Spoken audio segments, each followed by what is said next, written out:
How are you, Raiders family? It's Bourkeys here, and welcome to the post-match, round 3 or round 1, whichever way you want to look at it. But how impressive was it, my friends?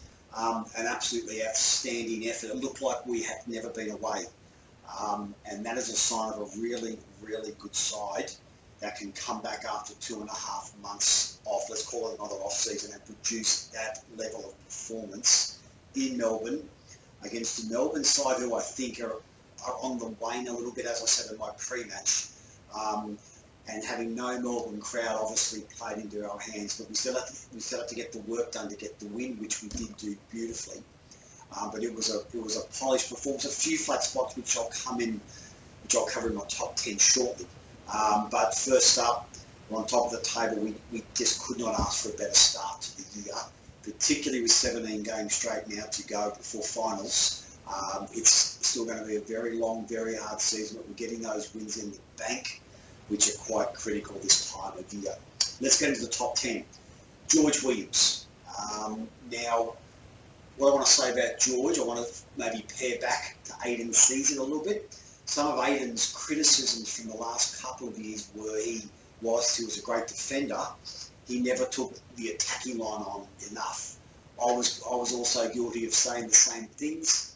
When he did, towards the latter half of last year, he looked a lot more polished, but it was two spits and spats. George Williams is an attacker that takes the line on and is as good, if not better, defender than Aidan's season was, which we saw with the tackle of Ryan Pappenhausen on Saturday night. This augurs really, really well for us Raiders fans. We've been crying out for a half-back probably since Ricky, maybe the Supermax, who want to take the line on. So this is a great, great looking situation for us now with another potency in attack. The pass from Hodjo to put him into that hole to set up Shan's try, his dummy and run before he threw the ball to Nick, and his dummy and run at the end where he beat Munster for pace on the outside to put Scott Kotrick down that right edge for Tarpany to score was brilliant. He's only going to get better, this guy, so I am super, super excited about what the next couple of weeks are going to bring. He's going to have some issues and situations now. Teams are really going to start to monitor him a lot more. So defensive coaches are going to do their homework starting with Newcastle this week, but I'll cover that in my preview on Friday or Saturday. But look, could not ask for a better start from George, particularly with the attacking options where we need 2 running halves, and we now have that with the best hooker in the game. I want to single out Joe Tarpany at number 2. The tackle on Olam was nothing short of brilliant. However, if you saw his effort in the first half, Storm, left edge, Addo-Carr made a break. The only one chasing and put pressure on Addo-Carr to get that kick in was Joe Tarpany. If Addo-Carr had an unfiltered run down that right flank, it could well have been a try. But the pressure of Tarpany to get off his butt and chase Addo-Carr, to make him kick in field, not sure how close Joe was brilliant. It certainly was a little bit of a game changer for momentum at that point as well. I think we were 12-0 up, but it just gave us that breathing space where we got to 18, we were 12-6 and 18-6. It could have been a different game at 12-all, but frankly, that was a fantastic effort from Joe. The effort from Olam, once again, first game back was superstar stuff, and his ability in that last try to chase the ball down the middle of the field and get the try, he didn't have to be there. I mean, the ball had gone way past him. Scott and Nick had made a lot of the inroads down that right flank. So Joe didn't really have to chase and be there, but he made the effort to get there, and that was his reward, was a try. I like the look of Joe, particularly fresh in these early rounds. If he can get some big minutes under his belt, as I said, with his footwork on that edge, it's going to be a fantastic place for us to attack, particularly when John Bateman comes back. Joe might move to the middle a little bit more, but he may interchange as well on either edge, just depending on how the game is flowing. Top notch. Curtis Scott, I want to bring in at number 3. I really liked his game on Saturday night. A try-saver on Olam, I think, late second half when Olam hit a hole directly and Scott just nailed him beautifully, about a couple of inches from the line. So once again, he's got some really nice communication and flow now with Dick Kotrick, which is awesome for our right edge. Once again, it's still fairly much untouched by any consistent pressure. I don't think Melbourne threw a lot there on Saturday night from a structured second phase play. the Roosters, the Rabbits, those types of sides, Manly will certainly throw a lot more questions at our right edge. I think they'll concentrate a lot more there with Nick and Curtis. Handy when Bateman comes back and just solidifies that edge with George Wings a little bit more. But look, I thought Curtis was aggressive.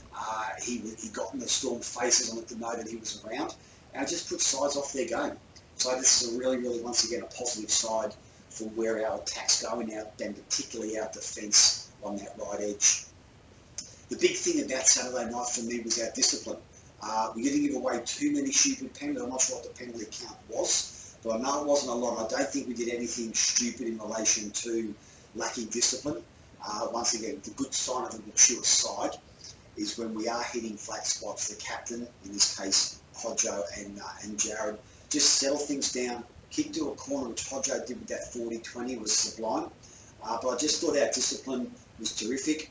Number 5, our mental game as well. We're, once again, a very mature side now. We don't have a lot of the young guys, while Shans and probably Curtis, a little bit of Nick, George Williams, while they may be, whilst they may be young in games in the NRL, they still have a lot of maturity around where they are playing, where they have played, and who they're playing with.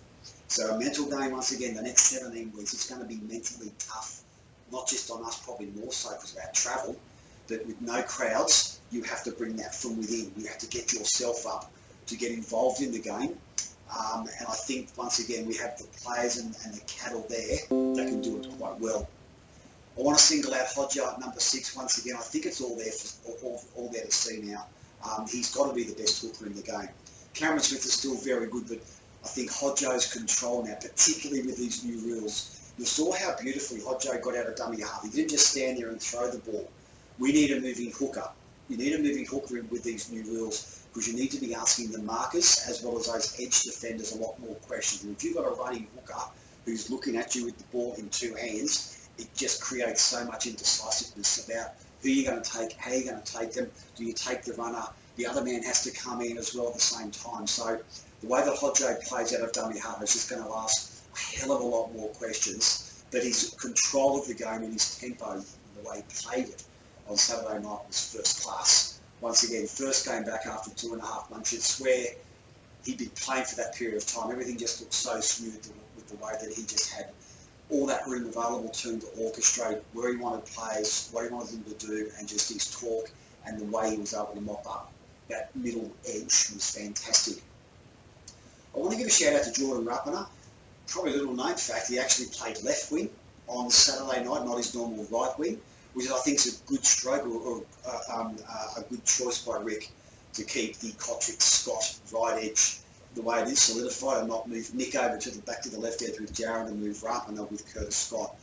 Important now that Nick and Curtis have got some development. I think they room together, so they've got that close friendship, which is good in tight games and trying to work out what each other's doing. But Rapana went to the left edge.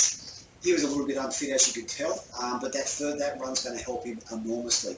The big thing about the next 17 weeks, Raiders family, is depth. And having someone like a Jordan Rapana who can play wing, who can play fullback, is just going to add volumes, as once again his experience, a big body getting out of that area is great for us. So it's really good to see him back in green, and I thought his game was top-notch as well. Number 8, the flat periods. Now, we had a couple of flat periods, and I think it was more fatigue. 15 minutes before half-time, 10 to 15 after half-time, we made some errors, some drop balls.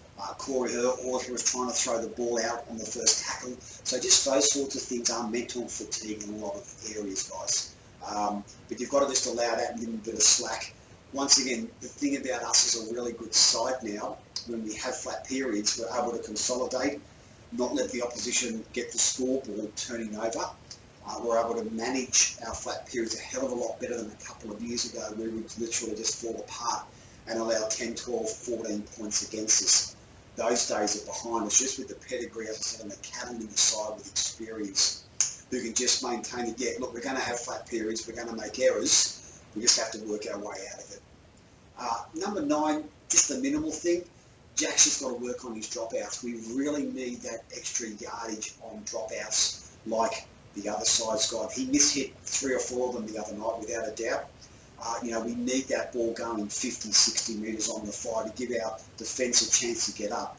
You're kicking the ball 25, 30 metres out, you're right back under that pressure of them attacking straight away. So that, once again, that's probably just a timing thing with Jack, but it's just a little thing we just need to tweak to make sure we get as much distance as we can with those drop kicks to give our defence some breathing space and make the opposition attack from 40, 50, 60 metres out where possible. Number 10, guys, plenty of upside. Like, there is plenty of upside with our side right now. Bateman to come back, forget all the noise and hysteria. We just have to, and I know it's a cliche, it's just got to be 1 week at a time. So whatever John Bateman does outside of the Raiders, it's his business. We just have to control the controllables, which is getting our best side on the field and then performing at 100%. The rest of the noise will take care of itself. But we have plenty of upside coming through. Little or no injuries. Hudson Young due back in probably 3 weeks from memory, which is another bonus. And I think basically we'll be fully fit with all our squad on deck. So Raiders game, that's it for this week. Thank you so much. A great win.